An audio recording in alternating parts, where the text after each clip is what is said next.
Welcome back. We'll be starting with the final chapter for class 10th NCERT Geography, that's focusing on the lifelines of national economy, and that's basically the transport network.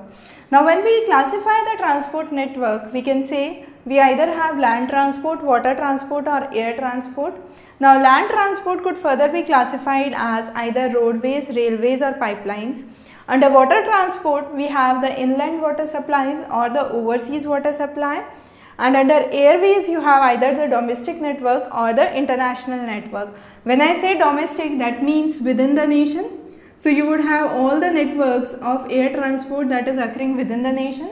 When I say international, that means it would be beyond the country. So you would have linkages internationally. Now similarly, waterways, when we say inland, this mainly focuses on the rivers that flow within the nation. So you have the inland navigation by means of Ganga, Brahmaputra, you have Krishna, Godavari, Narmada, Tapti. So all these riverine tracks would be kind of inland water transportation systems. When it comes to overseas, it would come onto the peripheral area or the coastal area of India, from where you can export and import the products. Again, under land, roadways, railways and pipelines are clear by the name themselves. Now let's start with the first, that is roadways. India has the largest roadways network in the world with nearly 2.5 million kilometers of road length that is ready. Now why roads are much more feasible than any other mode of transportation? The primary reason is the construction of roadways is cheaper. You can always traverse through roadways on a dissected topography, so it's easy to reach a remote area by means of roadways. Again, if there is very high or very steep gradient, construction of roadways would be the easiest way for travel. Construction of railways or pipelines would not be a kind of feasible mode in an area which has very steep gradient. Roadways is most economical in terms of construction and the one-time cost, and it can also provide door-to-door services. If you look onto the train network or the railway network, it can only connect the metropolitans. So let's say it's connecting Bombay to Delhi, but within Bombay, if I want to reach on to the particular localities and the particular colonies, the only way we can do through is the road network. So roadway is the only service that can provide you door-to-door service. And again, this roadways acts as a feeder for other transportation. So let's say I have a container that comes onto the ocean. From this container shipment, I have to transport from Bombay to Delhi. So from this container has to move from ship to train, and this would be connected through road. So from ship it would go to road, and from roadways it would go to the railways, and finally it would be transported to Delhi. So it acts as a feeder to other transport. When we talk about the development in terms of road network, we talk in terms of road density. And what is that road density? Road density is the length of the road that is available per 100 kilometers square of the area. Now what are the common types of roads? I can say there are metalled roads or unmetalled roads. Metalled roads are all-weather roads or pakka roads. They are made up of concrete, bitumen and coal. However, the unmetalled roads account for half of the total roadways in India, and they are commonly found in the village and the periphery areas. Now, when we classify roads, we classify roadways under 6 basic heads. So the first is, these are the 6 basic heads. The first is the national highways, which is maintained by the Central Public Works Department. Now these connects the major centers across India, and this comes under central government. So it's maintained by CPWD. The first road that was started is from Sher-Shah Suri to Delhi, and Sher-Shah Suri Road from Delhi to Amritsar, which is National Highway 1, was the first road that was started. Then you have National Highway 8, that is Delhi-Mumbai Highway, and National Highway 7, that is Varanasi to Kanyakumari. Now this is considered as one of the longest highways. Now all these highways are maintained by the CPWD. Then you have the state highways which are maintained by the state, which join the state capital or the major state cities. So you have the state highways maintained by PWD, the Public Works Department of the state. Next to that you have the district highways. Let's say you have the state highway in the state of Rajasthan that connects Udaipur to say Jaipur, Ajmer, Byawar and so on. And then you would have district highways which would have within a district, let's say within the district of Udaipur you would have connections to Dungarpur and nearby areas. So you have the district highways. The next is the rural roads. These roads are built under the Pradhan Mantri Gramin Sadak Yojana. And finally you have the border roads. These are the roads which are built at the border area. So the area in contact with the border area with the Pakistan, with the northeast, the area touching the China border. So you have the north, northwest and northeast regions which have the border road, and on this border road you mainly have the border security force that is employed. Now what is the major road network that has been started of recent? So there are two basic road networks that India plans to develop and is working on, is the Golden Quadrilateral and the East-West North-South corridor. When we say Golden Quadrilateral, it simply means connecting the four metropolitans. So you have Delhi, Mumbai, Chennai and Kolkata. So these four metropolitans connected by road is known as Golden Quadrilateral, and within these four metropolitans you have a high metro train route that has been devised, and this is known as Diamond Quadrilateral. So this Diamond Quadrilateral falls under railways, Golden Quadrilateral falls under roadways. Both of them are some of the recent schemes that have been released.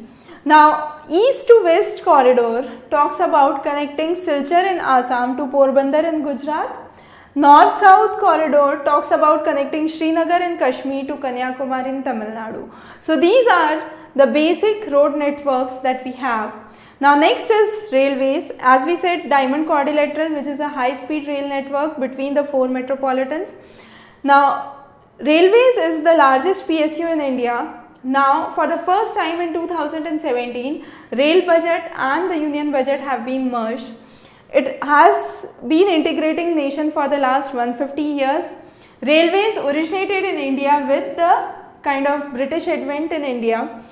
The first train was run from Bombay to Thane in 1853. The railways are classified under three heads. You have broad gauge, meter gauge and narrow gauge. Narrow gauge nowadays is found only in the hilly tracts, which is a kind of UNESCO heritage site for most of the regions. Most of the network nowadays is broadways. The railway connectivity has moved from coal to diesel, and finally most of the lines are now electrified. So there has been a transition in the kind of power supply that has been used in railways. Again, railways are best for plain areas, high density areas and agricultural areas. It's difficult to maintain railways in mountainous tracts, desert tracts and the areas which are prone to landslides. The next is pipelines. Pipelines can transport either liquid, solid or gas. So under liquid you have oil that is commonly transported. So you have refineries at Baruni, Mathura and Panipat which transport the oil to the remaining part of the nation. Pipelines have a high initial cost of establishment, but overall running cost is low. So once established, it becomes much more viable source of energy. Now where does the oil is transported? So oil is transported from Upper Assam to Kanpur, and that occurs via Guwahati, Baruni and Allahabad. And then you have a second pipeline from Sayala to Jalandhar in Punjab, which goes through Viramgam, Mathura, Delhi and Sonipat. Again you have the HBJ pipeline that runs from Hazira in Gujarat to Jagdishpur in Uttar Pradesh, and it goes via Vijaypur in Madhya Pradesh. So these are some of the common gas and oil pipelines that we have in India. The next is waterways. Among all, waterways is the cheapest source of energy. It is fuel efficient and environmental friendly. 95% of the trade in terms of volume occurs by waterways, of which 68% in terms of value occurs by waterways. India has a very huge coastline, so it can handle nearly 95% of the foreign trade. Now, when it comes to waterways, Sagarmala project is one of the major initiatives that has come into being recently. So, of recent, Sagarmala project has been important, and you can check out the other video which we have taken, where we have discussed Sagarmala project in detail. Some of the major ports in India. The first is Kandla. Now this Kandla port was established to relieve the load that came onto the Bombay airport, not the airport, the Bombay port after the partition of India. As a result, you had Karachi, which was a major port which went to Pakistan, and there was huge load on Mumbai port. To relieve that port, Kandla port was established. Mumbai, as we know, is the biggest natural and the sheltered harbour. The next is, again to decongest the load on Mumbai, you had another port that was established, which was Jawaharlal Nehru port, which was close to the Mumbai port. The next is Marmagao, that is established in Goa, and it predominantly exports iron from Goa. The New Bangalore in Karnataka, which again exports iron from Kudremukh mines.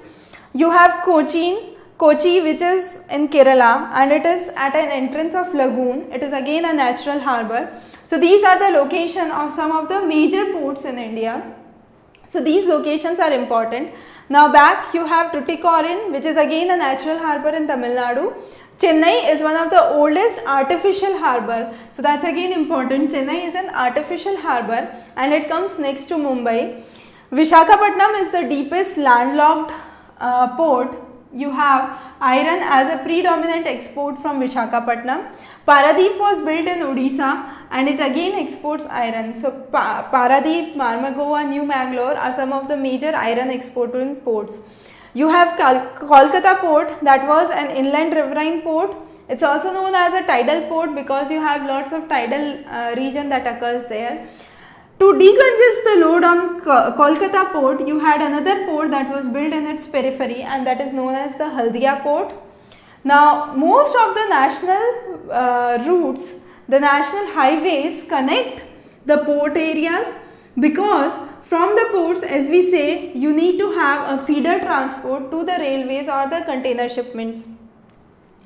Again, for the inland navigation, you have the various national waterways that are commonly heard of.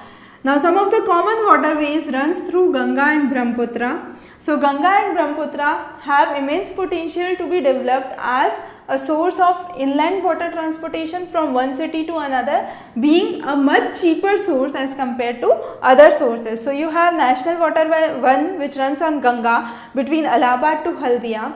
You have National Waterway 2 which runs on Brahmaputra between Sadia to Dhubri, and again you have National Waterway 3 which runs on west coast in Kerala. So these three are some of the major waterways that you have. The next is airways. Airways is the fastest most mode of transportation. It was nationalized in 1953. It covers most of the difficult terrain and the unreachable terrains. You have the helicopter stations you have. Of recent, you have a scheme which is known as Udan that has been released. That the full form for this scheme is Ude Desh Ka Aam Nagrik. That means a common man can fly, and under this scheme, you would have a cap of 2,500 per flight ticket for a minimum of 50% of the flight seats. Now, many of the flight partners have collaborated for this project, and some of the state partners like Air Odisha has also participated for this project. So, these are some of the common updates under the schemes. Now, next is communication. Under communication, India has the largest postal network in the world. It is largest in terms of telecom networking, with most of the STDs and the mobiles in the world. Then you have mass communication. Mass communication is one that reaches the common man or the common people. So the common modes could be either through television, newspapers, radios, Doordarshan channels, etc. And India is again one of the largest producers of feature films in the world. So these are some of the common highlights when it comes to communication. And finally, the most important topic for today is the trade. Now, trade, if we try to maintain a balance, we can have a healthy trade or a positive trade balance only if our exports are greater than our imports. Because let's say I am earning 100 from my exports and I am doing an import of 20, that means I have a gain of 20, and that is known as a positive balance of trade. So balance of trade is important. So if it is positive, that means the economy is doing good. If it is negative, that means economy is not doing good. Now most of the trades from India is in the form of mineral fuels and gold. The highest exports are mainly the petroleum products and the precious stones. The highest imports you have China, US and Saudi Arabia. Highest exports are from US, UAE and Hong Kong. And again, tourism is one of the growing sectors in terms of revenue generation, where India can generate a lot of revenue through domestic as well as international tourism. Now these exports and imports are controlled under the EXIM policy. So EX means export and IM means import. So you have the EXIM policy that governs the exports and the imports of the nation. So with this we cover the chapter on the transportation and communication, and we covered the class 10 geography. We will be covering more chapters and more topics in other subjects. Have a good day ahead.